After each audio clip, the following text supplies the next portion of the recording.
Namo Namaha Bhavtam Sarvesham Hardum Swagatam. Welcome back to my channel Sanskrit Sopanam. I hope you're doing great. I'm also good. And continuing in a series learning Sanskrit through Gita, the shloka that we're going to decode today is the 26th shloka of the chapter 1 of Bhagavad Gita. And as we have done before also, we are also going to take the first line of 27th shloka. And why? Because contextually it is a whole, it is a complete sentence. But no worries, this shloka itself is very simple, straightforward, nothing fancy going on, straight grammatical rules also, vocabulary, very simple and easy to understand. So without wasting any more time, let's quickly dive in today's video. So as always, I have the shlokas ready with me. Let me go through the shlokas once. Tatra pashyat sthitan parthah पितृनथ पितामहान आचार्यान मातुलान भ्रातृन पुत्रान पौत्रान सखींस्तथा श्वशुरान सुहृदश्चैव सेनयोर उभयोरपि. So this is the entire set, and if you can see here, so this line is the first line of the 27th shloka. And again, because this is a one single continuation contextually, so we are taking them together, so that it gives us whole complete meaning. And if we'll move forward, as always, this is the shloka and this is the Sandhi Vichhed version of the shloka. Interestingly, if you see this second line is combined together into one single word. But upon Sandhi Vichhed, you see, you have multiple words here. Acharyan, Matulan, Bhratrin, Putran, Pautran, Sakhin, Tatha. But here in the actual shloka, all these words due to Sandhi are combined together and it seems like a single word. So the entire line converted into a single word. And suppose this here, we already know that this is the individual words that are present in this line. Suppose you encounter such condition in any other Sanskrit text. So a complete line is combined into one single word. So in that case, Sandhi rules, if you are familiar with these Sandhi rules, whatever we have covered so far, when you are comfortable, when you are familiar with these Sandhi rules, you start to look wherever the Sandhi is happening. The intuitively your mind starts to speak them. But suppose there are some Sandhi rules that you are not familiar with, then the second point is always look for these half letters. You see this half letter na. So you have this na there, half letter. These half letters will tell you in most of the cases that this half letter is the ending of some individual word. Most of the time, not always. So acharyan matulan, you see this, and when they combine together, it just this half halant letter, it just combined along with the next letter. So that is what you're seeing here, acharyan matulan. And same is going with other words also. All of them are combining. So whenever you see these half letters, you can take a safe guess that okay, maybe this is the end of one individual word. So in these complex sentences, this is how you can try to derive individual words if you are not already familiar with the Sandhi rules. Because this case again is just a hit and trial method. It's not 100% success. But Sandhi rules, if you practice them good enough, so you start to see these words. So if you see this here, Sakhims Tatha. So you don't even have this half sa there. But if you're already aware with the Sandhi rules, you know that Sakhin is Tatha, why this half sa is happening when these two words are combining together. So all these things, everything, this comes with the practice of Sandhi rules and again, also a general practice of reading different Sanskrit text. That is all. So that is what is happening here. All the Sandhi details and everything as usual is available in the PDF file. You can download the PDF file from the link in the description box. It have all the Sandhi details, all the word by word breakdown, the meaning and everything. So if I miss out anything in the video, it will be there in the PDF file. So download it, go through it, keep it handy for your little references. So now we'll start decoding the shloka and as usual, we will start with an anchor word, generally a verb, a kriya. So apashyat, this is coming from here. Tatra apashyat sthitan. So apashyat. Apashyat simply means he or she, some third person, saw. Okay, that is the sense here. And this apashyat verb form, this comes from the root drish. Drish dhatu. Drish dhatu means to see. And we have already encountered this dhatu before also, drish. So even though this dhatu and this verb form, they don't look similar, but this is how it goes for this verb, particular verb, drish dhatu. You have seen the present tense form of it, pashyati, sah pashyati, pashyati, pashyatah, pashyanti. So this is the present tense. But here we have apashyat. And again, I've mentioned this point before also. Whenever you have this kind of verb form, that you have a in the start and in the end you have this halant. So this is generally referring to a lung lakar, that is past tense. That is the general conformity. Okay, so past tense apashyat. So anyways, apashyat comes from the verb root drish dhatu. Now you know it is lang lakar or past tense. It is third person and it is ekvachan. A single person is doing the action, single third person. So in these three properties, this verb root changes into this verb form apashyat, simply meaning some third person, he, she, it saw. That is the sense here. Okay, so we start with this word and we move on. And now an obvious question, who? Kaha apashyat, who saw? And the response we get from the shloka is Partha apashyat. Partha simply referring to Arjuna. So this Parth is in first word case singular. Why? Because you already know these things. These things we have already, I think we are already at this stage past all these things. That why Partha? Why first case? Why first case? Because Arjuna here, he is the subject, he is the karta of this action, apashyat. And karta subject comes in first case. So that is there. Actually, a lot of times Arjuna is referred to as Partha. This comes from the word Pritha. Pritha was another name of Kunti. Who was Kunti? Kunti was the mother of Pandavas. So Pritha and descendant of Pritha changes into Partha. So descendant of Pritha, Kunti, referring to Arjuna here. That is why Arjuna a lot of time is called Partha, coming from the name of his mother Pritha. And we have seen these words before. These words are called Apatyavachak Sanya. We have already covered them before. Pandu, Pandavaha, Dhritarashtra, Dhartarashtra, all these words which derive their name from their parents, father or mother. So that sort of thing. Anyways, Kaha apashyat and response is Arjuna apashyat. Now we'll move forward. Khan, who all? That Partha apashyat, Arjuna saw who all. And all of them you will see, a lot of them are following the same format, ending with a na. So if you remember this Ram, Ram changes into Raman when in second case plural, right? Why second case? Because all these people, they are the karma, they are the object of this action, apashyat. So obviously they are going to be in second case. Aham pustakam pathami. So I read the book. The book here is the object of my action. That is why pustak goes into second case pustakam. And that is what is happening here also. All these people, they are in second case. And all of them are in plural.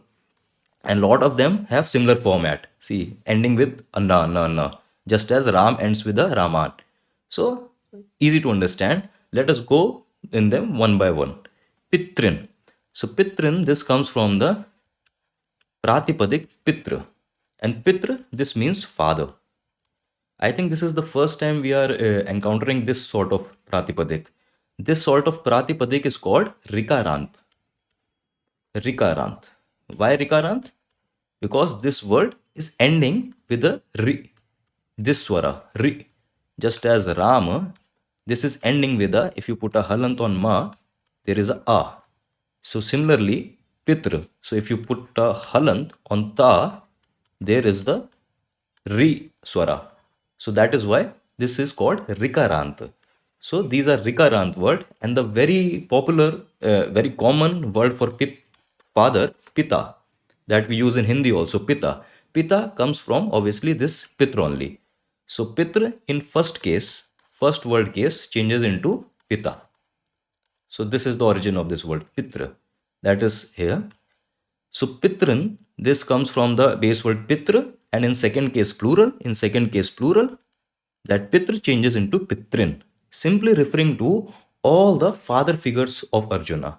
So it doesn't mean that Arjuna have multiple fathers and all. It just refers to all the warriors that were in the same age group as his father. So they were like the father figures to Arjuna. That is the sense here, and that is the sense for all the other relations also. That it is not literally his fathers, just like father figures. That is the sense applied here. Okay. So Pitran, father figures, then Pitamahan. Pitamahan, this again comes from the base word Pitamaha. Pitamaha means grandfather. And in second case plural, it changes into Pitamahan, just as Ram changes into Raman. Same logic goes for everyone. So grandfather figures. So even though Arjuna's grandfather was also there, who was Arjuna's grandfather? Bhishma Pitama. Okay, so he was also there, but it refers to all those people who were in the age group of his grandfather. So they were like a grandfather to Arjuna. You get that logic.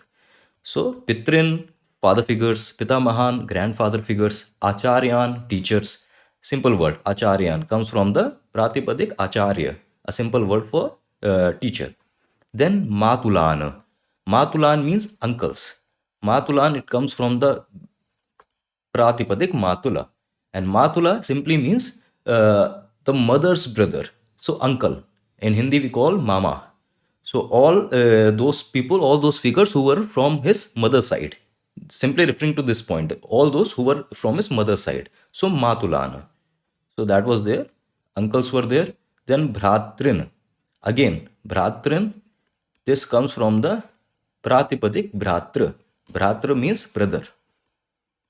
And again, a very common Hindi word also for brother is Bhrata.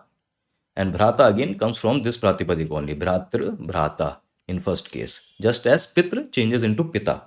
So these are all Rikarant word. So Bhratra, brother. All those warriors who were like a brother to him. So they are referred to as Bhratrin. Actually, this here, no, this and this.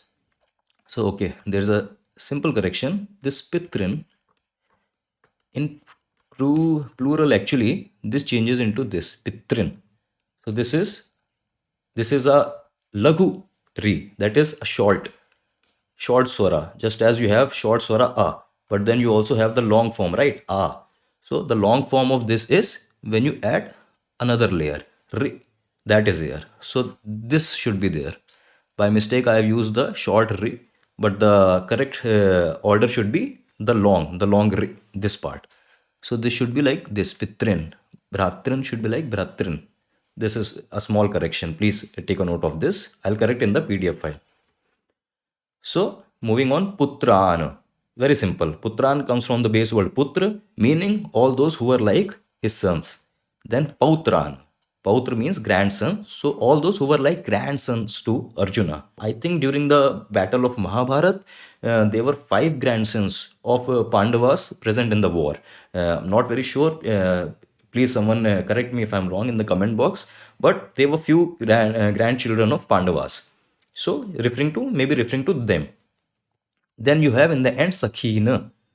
Sakhin again comes from the base word Sakhi. And Sakhi, obviously it means friend, companion. So all those who were his friends, And that is the sense here that Partha apashyat. Partha saw all these people. So all of them, they are close relatives to him. And that is the reason of his sorrow, of his dilemma actually. Okay, and if we'll move on. So we have few more people left. Punaschikan, who else? And this we are getting from this 27th shloka. That is why we took this line also along with this, because it is a continuation. So who else? And we have Shvashuran. Shvashuran, this comes from the Pratipadik Shvashur. And Shvashur means father-in-law. So all those who were like a father-in-laws to him. So this will cover all those with whom other Pandavas were also married, right?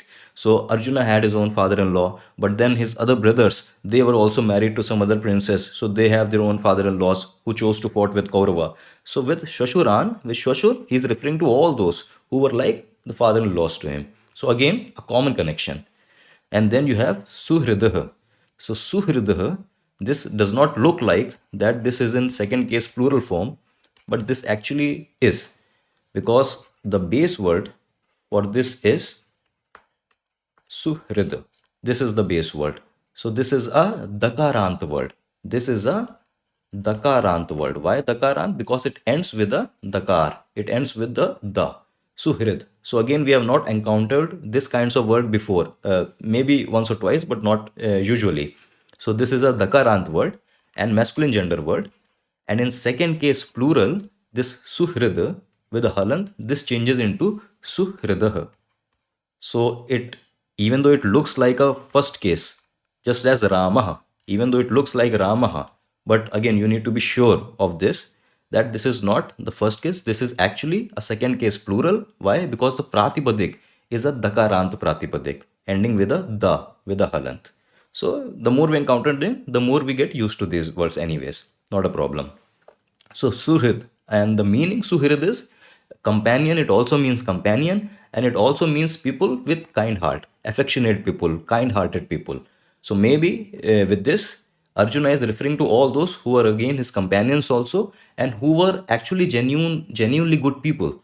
Because in the war, you have to pick a side. So a lot of people fighting in the Kaurva people, they were not essentially bad people. They were good people in their own accord.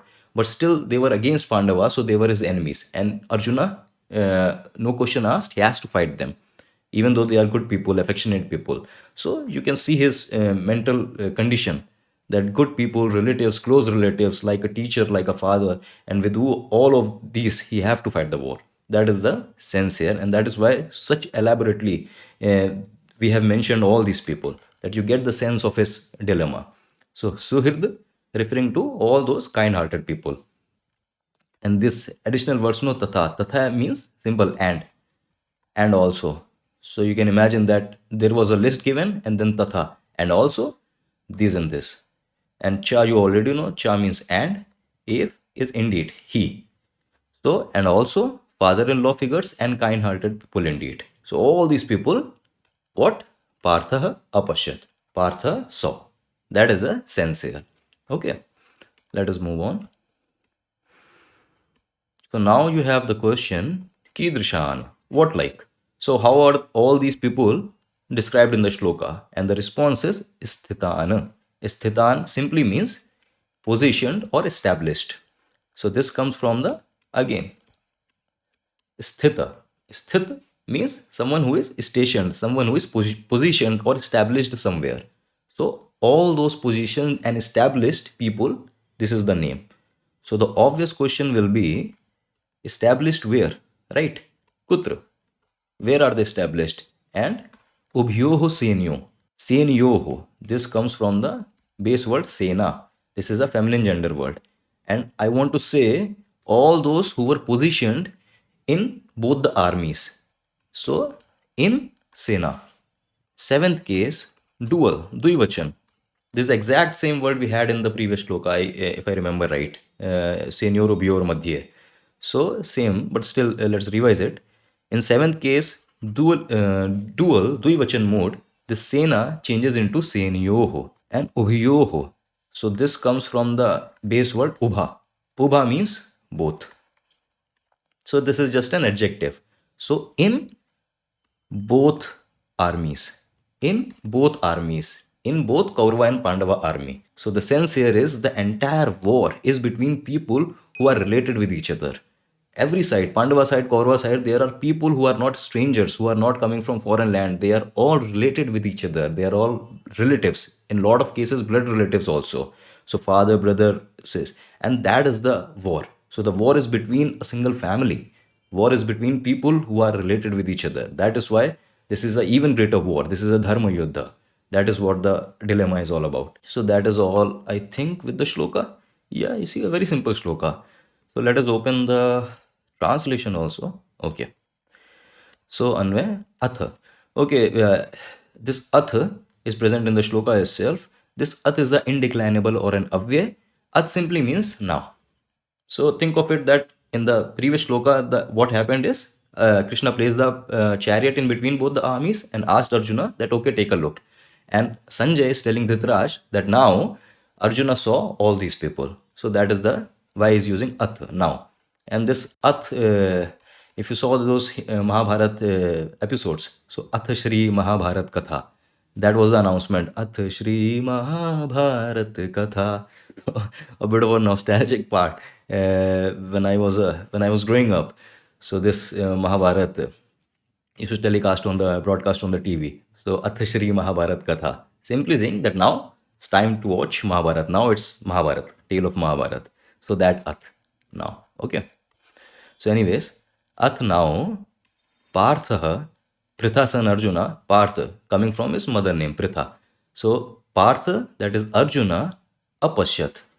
So, okay, all the father figures, that is Pitrin, grandfather figures, Pitamahan, teachers, that is Acharyan, uncles, that is all the people from his mother side. Matulan, brothers, Bhratrin, sons, Putra, grandsons, Pautran, then friends, Sakhin, Tatha, and also father-in-law figures, Shwashuran, then Suhrida, and kind-hearted people indeed, Chaev. So he saw all these people, and how where were these people? All these people were Sthitan. All these people were stationed. Stationed where? Stationed there. Stationed where? In Ubhyo Senyo, in both the armies. So all those people who were stationed there, Tatra, who were stationed there, Tatra, in both the armies, Ubhyo Senyo. And so that was it. That was the entire shloka. As I said, a pretty easy shloka. And so you have the set format, that second case plural. All those people who Arjuna saw, second case plural. And then we have different base words. Pitra, Bratra, Matula, all those words. Acharya. So pretty straightforward shloka. Meaning wise also very easy. Grammatically also very easy. But the important takeaway was that line. That all the words were combined into a single word. So at first look, it is very intimidating. But if you know your Sandhi rules, if you have practiced them, so that will easy to decode into its individual words. So do download those PDF files, keep on practicing these Sandhi rules, at least those words that are present in these Gita shlokas that we cover. So that much practice is enough. So keep on practicing them. Those lines, those big complex lines won't intimidate you for any other Sanskrit text also. So that was the important takeaway here, and I'll meet you in the next shloka with the next video. Until then, stay awesome, stay happy. Vayam punah milamaha. Dhanyavad.